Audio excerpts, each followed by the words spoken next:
Terima kasih telah menonton video ini, karena dengan menonton video ini akan membantu Anda mengerjakan soal-soal TPA, TPS, TIU, dan matematika. Dan jangan lupa ya, dukung channel saya dengan cara like, share, dan subscribe video ini. Terima kasih. Semangat pagi adik-adik pelajar sekalian, kembali bertemu dengan saya. Pada pertemuan kali ini kita akan membahas mengenai materi penyajian data. Nah, pada materi ini kita akan membagi menjadi dua. Yang pertama itu data tunggal, yang kedua itu data kelompok atau sering kita katakan dengan data majemuk. Nah, adapun sebelum masuk kita ke data-data tunggal, maka ada teori-teori dasar yang harus kita pahami. Yang pertama teori dasarnya itu mengenai mean atau rata-rata. Nah, adapun untuk mencari mean disimbolkan dengan X bar ya. Ini kita simbolkan dengan X bar, X rata-rata sama dengan sering kita katakan dengan jumlah data. Ini ya. Jumlah data atau secara tidak lain total ya. Ini total data. Total data ini kita bagikan dengan banyak data. Oke. Nah, ini kita bagikan dengan banyak data. Nah, dalam beberapa soal nanti ini harus bisa kita pastikan mencari jumlah data ataupun total datanya itu untuk mencari rata-rata. Karena ada beberapa nanti rumus untuk mencari jumlah data atau total data yang akan kita pelajari. Tapi yang pasti untuk mencari rata-rata itu merupakan jumlah data atau total data kita bagikan dengan banyak data. Kemudian yang kedua yang akan kita pelajari itu adalah modus. Ya, modus. Modus ini dikatakan dengan sering dikatakan dengan nilai yang paling sering muncul ya. Nilai yang sering muncul, yang paling sering. Yang paling banyak, oke ya, nilai yang paling banyak bisa atau nilai yang paling sering muncul. Ini dia. Oke, inilah dia pengertian daripada modus. Dengan kata lain, nilai yang paling sering muncul ini juga mana tahu nanti datanya dalam bentuk tabel, maka kita katakan ini adalah frekuensi yang terbanyak. Bisa juga ya. Frekuensi yang terbanyak. Nah, ini dia kira-kira untuk modus. Kemudian yang ketiga kita akan membahas mengenai median. Nah, median ini merupakan nilai tengah. Median ya. Ini nilai tengah. Nah, nilai tengah ini udah jelas berarti dia berada di tengah. Namun sebelum mencari median, maka ada syarat yang harus kita penuhi. Apa itu syaratnya? Di mana syarat untuk mencari median itu adalah data harus diurutkan. Data harus diurutkan. Diurutkan dari yang terkecil ke yang terbesar. Inilah maksudnya. Data itu harus diurutkan. Oke ya, dari yang terkecil ke yang terbesar. Nah, untuk mencari median juga sebenarnya ini ada dua ya. Yang pertama itu kita akan mencari untuk data yang ganjil ya. Kalau datanya data ganjil,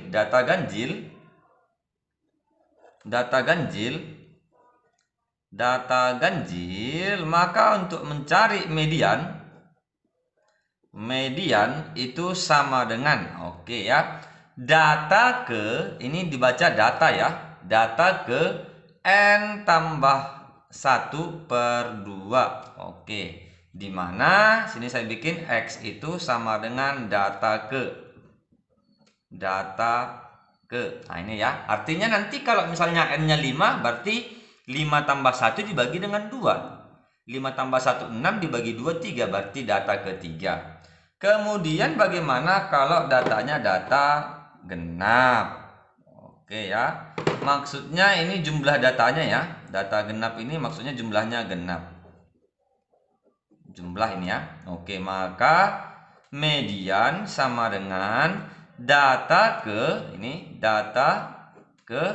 n dibagi dengan 2 tambah dengan data ke n dibagi 2 tambah 1. Ini kita bagi dengan 2. Oke ya. Kita bagi dengan 2. Oke. Nah, Mungkin kalau melihat yang seperti ini nanti agak bingung ya. Data ke n/2 tambah n/2 tambah 1 dibagi 2. Maksudnya bagaimana? Nah, sama. Kita andaikan sekarang datanya itu jumlah datanya data genap. Misalkan n-nya itu sama dengan 6. Berarti kalau n-nya sama dengan 6, tinggal kita bagikan aja. 6 dibagi 2, 3. Berarti data ketiga tambah dengan 6 dibagi 2, 3. Tambah 1, 4. Data keempat dibagi 2. Artinya kalau dia datanya data genap, maka nilai tengahnya itu tambahkan 2 data bagi 2. Nah, itu dia, tambahkan 2 data bagi 2. Itu dah kira-kira untuk mencari median ini. Supaya nggak bingung-bingung, kita akan membahas langsung ke soal. Contoh soal yang sederhana, contoh soal. Ya, contoh soal. Sebuah data ya, sebuah data saya singkatkan aja datanya 3, 4, 6, dan 7. Tentukanlah nilai dari min rata-rata, kemudian modus dan median. Oke. Kita akan bahas satu persatu. Kita akan mulai dari bahas minnya ya. Yang pertama kita mau mencari min. Oke. Maka min itu sama dengan, sering kita andaikan dengan X bar. Ini ya, langsung kita cari. X bar sama dengan jumlah data atau total data. Berarti tambahkan semua datanya, 3 tambah dengan 4 tambah dengan 6 tambah dengan 7. Ini kita bagikan dengan banyak data.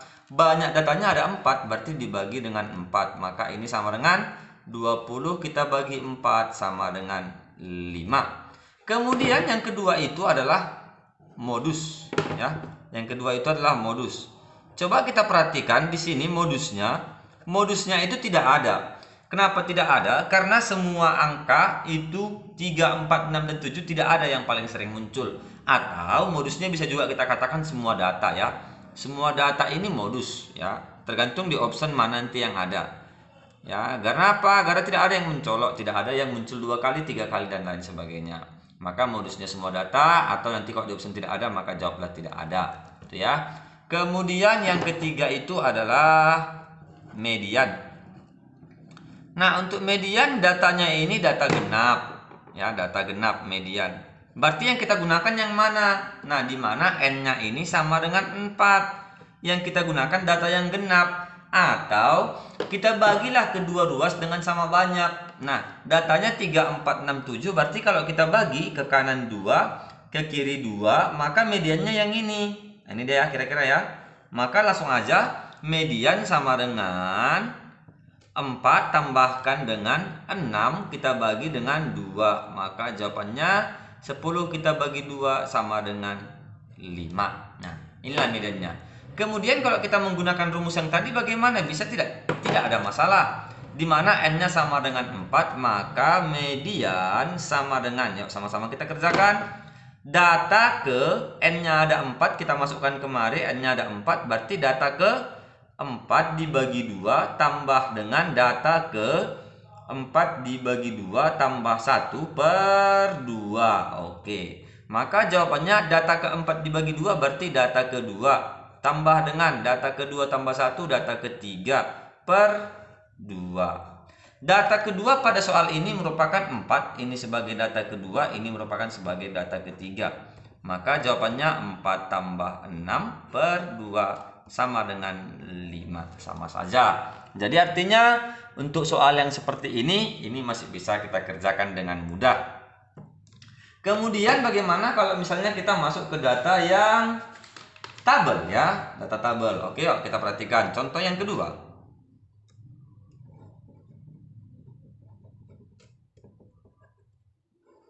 Nah, contoh yang kedua perhatikan data pada tabel berikut ya. Ini perhatikan data pada tabel. Oke, tabel berikut ya. Kita perhatikan datanya. Sekarang kita bikin dulu tabelnya. Ini saya ambil contoh yang kedua ini dari Bekel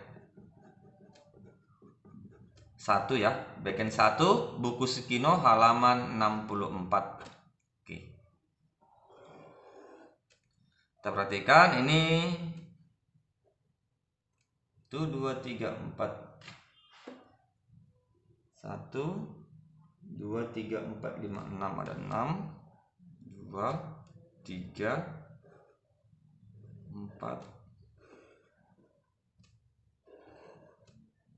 Oke. Nah, contoh yang kedua ini saya ambil dari Bekel 1 halaman 64 nomor 3 ya, nomor 3. Di sini dikatakan bahwasanya ada nilai, ada frekuensi, ini nilai, ini frekuensi. Oke, nilainya itu mulai dari 5 sampai dengan 10, berarti ini nilainya 5, 6, 7, 8, 9 dan 10, dan frekuensinya itu 3, 5, 4, 6, 1, 1. Oke. Nah, terkadang adik-adik pelajar sekalian ketika melihat soal dalam bentuk tabel merasa bahwasanya ini sudah data berkelompok. Bukan ya, ini bukan data berkelompok. Ini masih data tunggal yang disajikan dalam bentuk tabel. Artinya apa? Artinya kalau misalnya ini kita ubah ke data yang seperti ini bisa tidak? Bisa. Coba kita perhatikan. Maksudnya soal ini adalah nilai 5 itu ada 3 orang. Nilai 6 ada 5 orang, nilai 7 ada 4 orang, nilai 8 ada 6 orang, nilai 9 ada 1 orang, dan nilai 10 ada 1 orang. Misalnya mau kita ubah ke data berikut, yuk, tidak masalah, kita coba. Nah, nilai 5 katanya ada 3 orang, berarti kalau kita bikin, maka sini 5, 5, 5. Kemudian nilai 6 ada 5 orang, berarti 6, 6, 6, 6, 6. Nah, ini dia kira-kira ya. Nilai 7 ada 4 orang, berarti 7, 7, 7, 7. Nilai 8 ada 6 orang, 8, 8, 8, 8, 8, 8. Nilai 9 1 orang, dan nilai 10 1 orang. Nah, maka data yang ini sekarang sudah sama dengan data yang sebelumnya. Sama dengan yang seperti ini, jadi nggak ada bedanya. Oke ya, jadi ketika ketemu seperti ini data, ini bukan data berkelompok tapi data tunggal. Pada soal ini yang ditanya itu adalah banyaknya siswa yang tidak lulus jika nilainya lebih rendah daripada rata-rata. Tapi kita akan mengerjakan ketiga-tiganya. Kita kerjakan mulai dari min, ya. Min atau rata-rata, yuk kita kerjakan. Maka rata-rata tadi sama dengan apa? Yuk, sama dengan apa rata-rata? Rata-rata tadi itu sama dengan jumlah data kita bagikan dengan total data per banyak data. Berarti pada soal ini kasusnya 5 tambah 5 tambah 5 tambah 6 tambah 6 tambah 6 sampai nanti dengan tambah 10. Ada nggak yang lebih simpel untuk mengerjakan soal yang seperti ini jika disajikan dalam bentuk tabel? Ada. Caranya bagaimana? Maka caranya itu adalah kita kalikan sigma daripada Fi kita kalikan dengan Ni kita bagikan dengan N total. Nah, ini dia ya, N total. Oke. Ini kita kalikan kemari. Nah, ini kita kalikan juga kemari. Ini kita kalikan kemari. Ini kita kalikan kemari. Yang ini kita kalikan kemari. Yang ini juga kita kalikan kemari. Nah, coba kalau 5 tambah 5 tambah 5 itu sama dengan 15. Yang 15 itu sama juga dengan yang ini. Ya, sama kita kalikan. Jadi tidak perlu lagi tambahkan yang ini semua. Langsung aja yang ini kita kalikan. Kalikan. Maka dengan demikian untuk mencari rata-ratanya sama dengan, yuk, kita kalikan di sini berarti 15. Kita tambahkan dengan 30. Tambahkan dengan 28. Tambahkan dengan 48. Tambahkan dengan 9. Tambahkan dengan 10. Kita bagi dengan banyak data. Banyak datanya kan 1, 2, 3, 4, 5, 6, 7 sampai dengan yang ini kita jumlahkan. Nah, cara menjumlahkannya tidak perlu lagi yang ini jumlahkan. Cukup langsung yang ini aja. Nah, ini kita jumlah. Oke. Setelah kita jumlahkan maka diperoleh 4 tambah 6, 10. 13, 18, 19, 20. Kita bagi dengan 20. Maka coba sama-sama kita jumlahkan. 15 tambah 30, 45. 45 tambah dengan 28, 73. 73 kita bikin dulu, tambah dengan 48 tambah 9 itu 57, tambah 10 67. Kita bagi dengan 20. Maka diperoleh jawabannya 140. Kita bagi dengan 20, sama dengan 7. Inilah untuk rata-rata. Oke ya, kelar yang pertama. Yang kedua sekarang yang akan kita bahas itu adalah modus. Modus tadi adalah nilai yang paling sering muncul. Nilai yang paling sering muncul itu adalah frekuensi yang terbanyak. Kalau misalnya kita berbicara frekuensi data yang seperti ini, maka dihitung aja. 5-nya 3 kali, 6-nya 5 kali, 7-nya 4 kali, 8-nya 6 kali. 1, 2, 3, 4, 5, 6. Maka modusnya adalah 8. Kalau misalnya tanpa harus dibuat seperti ini, maka cukup ditengok frekuensi yang terbanyak. Frekuensi yang terbanyak itu merupakan angka 8. Ya, angka 8 karena frekuensinya ada 6. Maka modusnya 8. Oke. Kemudian yang berikutnya itu adalah median. Oke ya, median. Nah, ini dia. Oke. Kalau kita perhatikan, data ini datanya data genap. Nah, tadi saya katakan bagaimana kita bagi banyak dua datanya. Kalau kita bagi banyak dua datanya, maka sekarang perhatikan anak didik kami sekalian, supaya mengerti cara mengerjakannya cepat. Datanya ada 20. Kalau kita bagi dua berarti 10 ke kiri, 10 ke kanan. 1, 2, 3, 4, 5, 6, 7, 8, 9, 10. Maka inilah dia yang ke kiri. Berarti yang ke kanan yang ini. Nah, ini yang ke kanan. Maka yang manakah rata mediannya, nilai tengahnya?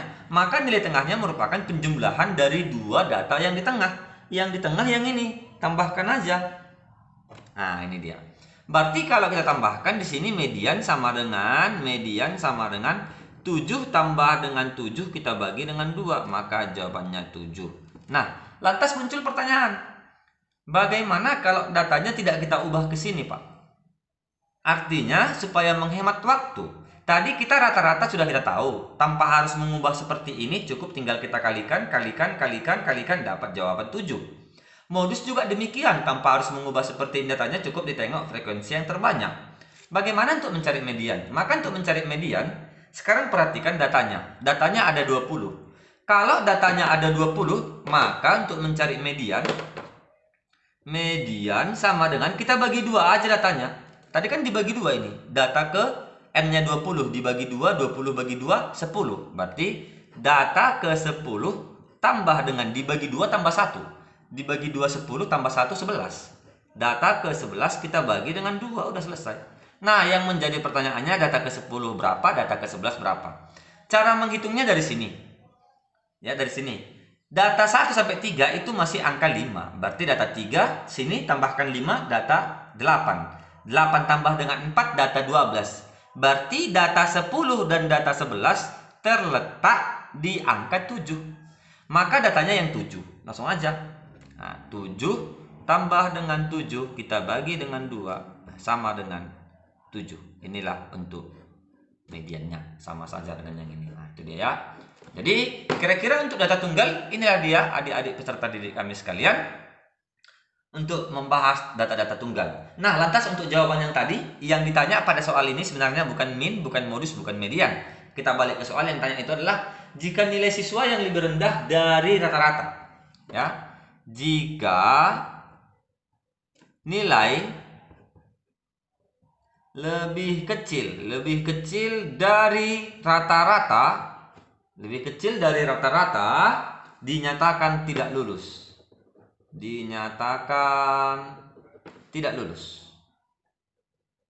Oke ya. Yang ditanya siswa yang lulus. Oke, berapa banyak siswa yang lulus? Berapa banyak siswa lulus? Nah, ini yang tanya ya. Yuk. Tadi rata-ratanya 7. Manakala nilai kita lebih rendah daripada 7, maka dinyatakan tidak lulus. Sekarang kita lihat yang lulus. Nilai 5 lebih rendah dari 7, maka ini TL tidak lulus. Nilai 6 lebih rendah dari 7, TL tidak lulus. Nilai 7 apakah lebih rendah dari 7? Tidak. 7 itu sama dengan 7, maka dikatakan lulus. Yang ditanya berapa banyak siswanya, maka yang lulus itu mulai dari angka 7. 4 tambah dengan 6 tambah 1 tambah 1 sama dengan 12 orang. Maka jawabannya 12 orang adalah yang B. Oke. Pada soal yang berikut ini kita akan membahas sedikit mengenai rata-rata gabungan. Rata-rata gabungan ya, satu materi lagi. Rata-rata gabungan.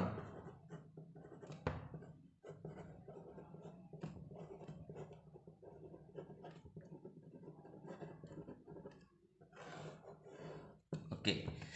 Di mana rata-rata gabungan itu rumusnya itu X gab ya, sering kita katakan dengan X gab. X gabungan sama dengan rata-rata pertama atau rata-rata A kita kalikan dengan NA. NA itu banyak siswanya atau banyak frekuensi A tambah dengan rata-rata B kita kalikan dengan banyak siswa B atau banyak orang B kita bagikan dengan banyak orang di A tambah dengan banyak orang di B atau banyak data di A tambah dengan banyak data di B. Ini dia kira-kira yang sering muncul. Ya. Artinya maksudnya kira-kira bagaimana ini? Ini ada rata-rata pertama, ada rata-rata kedua digabungkan. Maka rata-ratanya menjadi berapa? Kira-kira seperti itu. Dalam contoh sederhananya seperti ini adik-adik kami sekalian. Misalnya kelas 10 rata-rata tinggi badannya 160. Kelas 11 rata-rata tinggi badannya 165. Kalau mereka digabung, apakah rata-ratanya menjadi 160 tambah 165 dibagi 2? Belum tentu. Tergantung banyak siswa di kelas 10 dan banyak siswa di kelas 11. Makanya ini dipisah menjadi X gab, rata-rata gabungan. Nanti akan kita bahas di contoh yang berikutnya. Yang kedua, nanti yang ditanya itu adalah perbandingan. Untuk mencari perbandingan orang di kelas A tambah dengan perbandingan orang di kelas perbandingan orang di kelas B itu sama dengan nilai mutlak dari X gabungan kita kurangkan dengan dibalikkan. Kalau A di atas maka A di bawah, B di bawah, B-nya jadi di atas. NB kita bagikan dengan nilai mutlak dari X gab kita kurangkan dengan NA. Oke, ini kira-kira ya. Yuk, kita lihat contohnya. Kita akan bahas contoh langsung ke soal. Contohnya saya ambil juga dari Bekel. Bekel halaman 65. Nomor 8. Di sini dikatakan bahwasannya langsung aja saya bikin diketahui ya. Di sini dikatakan banyak siswa kelas A adalah 30. Berarti banyak siswa kelas A, banyak siswa. Berarti NA sama dengan 30. Kemudian banyak siswa kelas B 20. NB sama dengan 20. Kemudian nilai ujian rata-rata matematika kelas A lebih 10 dari B, ya. Lebih 10 dari B. Berarti sini XA rata-ratanya sama dengan lebih 10 dari B. XB tambah dengan 10. Berarti XB-nya, kalau XB-nya kita anggap misalnya lah P, maka XA sama dengan P tambah 10. Itu ya. Yang kemudian, nilai ujian matematika gabungan dari kelas A dan kelas B adalah 66. X gab-nya ini sama dengan 66. Yang ditanya, nilai rata-rata ujian matematika kelas B sama dengan, oke, yang tanya XB sama dengan tanda tanya. Kita akan selesaikan langsung soal ini. Kalau kita perhatikan jelas bahwasannya bentuk soal ini adalah X gab. Langsung aja ya. Dimana tadi kalau kita jabarkan ini X gab sama dengan XA NA tambah dengan XB NB kita bagi dengan NA tambah dengan NB. Yuk kita masukkan semua datanya. X gab-nya katanya 66 sama dengan XA-nya P tambah 10. Kita kalikan dengan NA-nya 30 tambah dengan ya XB-nya XB-nya P. Kita kalikan dengan NB-nya 20. P kali 20 kita bagikan dengan NA tambah NB 30 tambah dengan 20. Maka hasilnya 66 sama dengan, boleh langsung dikalikan tidak ada masalah ya. Kita kalikan 30 kali P 30P tambah dengan 300 tambah dengan 20P kita bagikan dengan 50. Oke, maka diperoleh hasil 66 sama dengan 30P tambah 20P 50P tambah dengan 300 kita bagi dengan 50. Ini sama-sama dibagi 50 ya. 50 dibagi dengan 50 habis ya. Berarti habis, ini dibagi 50 sisa 6. Maka diperolehlah hasilnya bahwasanya 66 sama dengan P tambah dengan 6. Maka P sama dengan 66 dikurang 6 sama dengan 60. Apa yang ditanya? XB. Di mana XB sama dengan P maka XB sama dengan 60. Maka jawaban yang benar pada soal ini adalah yang A. Oke. Demikian teori-teori dasar yang akan kita bahas pada penyajian data untuk data tunggal. Mudah-mudahan video ini membantu adik-adik pelajar dalam memahami statistika dan penyajian data. Untuk contoh-contoh soal yang berikutnya, baik itu penggunaan yang nilai mutlaknya dan penggunaan nilai yang masuk dan keluar akan kita bahas di video berikutnya. Sampai jumpa dan terima kasih.